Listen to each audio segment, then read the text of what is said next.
Alright, what is going on? Welcome back to another video. My name is Kyle Anderson, and today, instead of learning a new trick, I'm gonna actually give you guys some tips on how to skate a spine transfer. But getting right into it, I'm gonna give you guys my tips on the easiest way to skate a spine transfer. This is pretty much going from a straight beginner perspective, so as long as you can drop in and do some basic tricks like rock fakie and switch rock fakie, you should be able to skate the spine transfer with no problem. A lot of kids, when they see me skating the spine transfer, they try and do just a rock over for the very first time.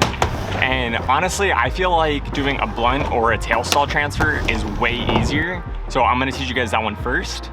The main things you're gonna need to know how to do before you even attempt to try and do a spine transfer is one, like I said, know how to drop in comfortably. For the blunt or tail stall transfer, it really helps if you know how to fly out of a ramp or at least just know how to get into blunt on the same size ramp. You don't need to know how to do blunt fakies or blunt rock or anything. If you can just lock into it, that's gonna be a huge step for you.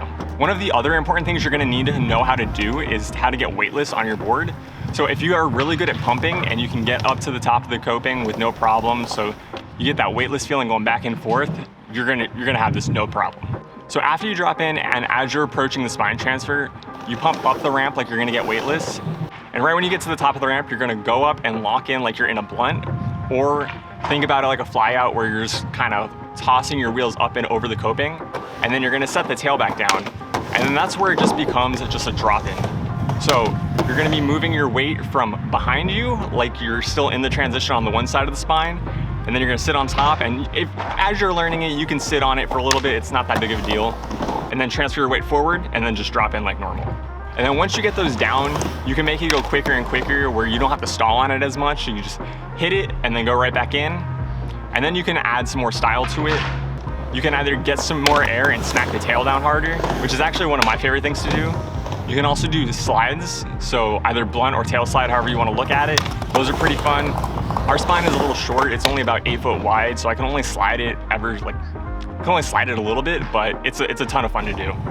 And not a trick that I normally do, and I'm not very good at, so I probably won't have any clips of this. Like, if you're good at nose grabs, you can do nose grab blunt, which I see a lot of people say that it's easier. So if that's something you're down for, go for it. So the hardest part of this trick is really just the mental aspect of it, because like I said, it's just a drop in. Once you get to the top of the ramp and you get your wheels over the coping, you literally are just dropping in. So if you're able to drop in and get to the top of a quarter pipe the size of your spine, you have zero issues doing this. You just have to commit to it. I have taught a few people here at the skate park how to do this, and honestly, once I tell them to think about it like that, just break it down into the smaller steps, they get it pretty quickly. It's all just that mental capacity to commit to it for that very first time, and then it becomes no problem. One other variation you could do with this is do half cab in, which I really like doing. I don't have them super well, but doing a half cab over the spine into tail, it's a ton of fun.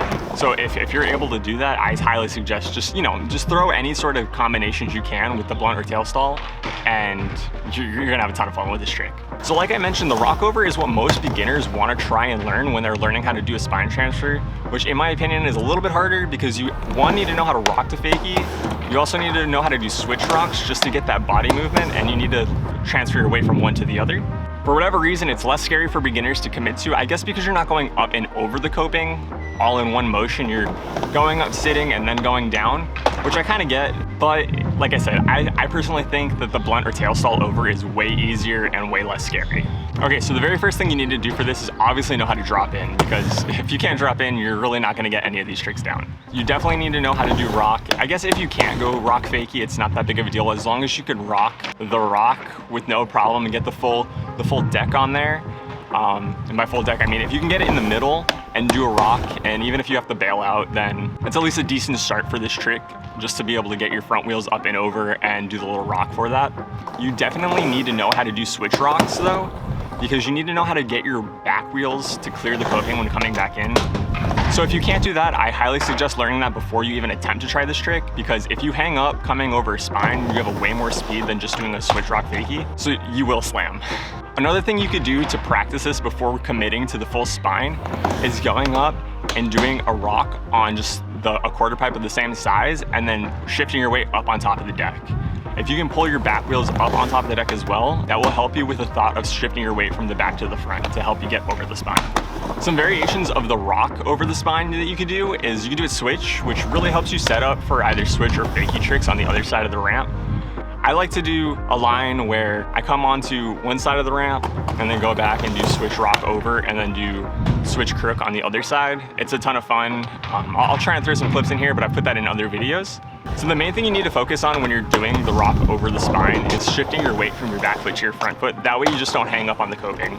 Because like I mentioned before, if you're going, you gotta go pretty fast to get over your spine. So if you were to hang up doing that, you're gonna slam way harder than if you're just doing a switch rock. But if you're confident with your switch rock skill set, just go for it. Get those front wheels over the coping, shift your weight up and over, and then ram it down on the other side. Some other fun and somewhat easy variations of tricks to do over the spine is actually a back feeble. It's way easier than doing back feeble on flat bars, and you can either stall them, grind them, or do fakey 270s into them. Pretty much going over all of the basic tricks that I know how to do on the spine in this video.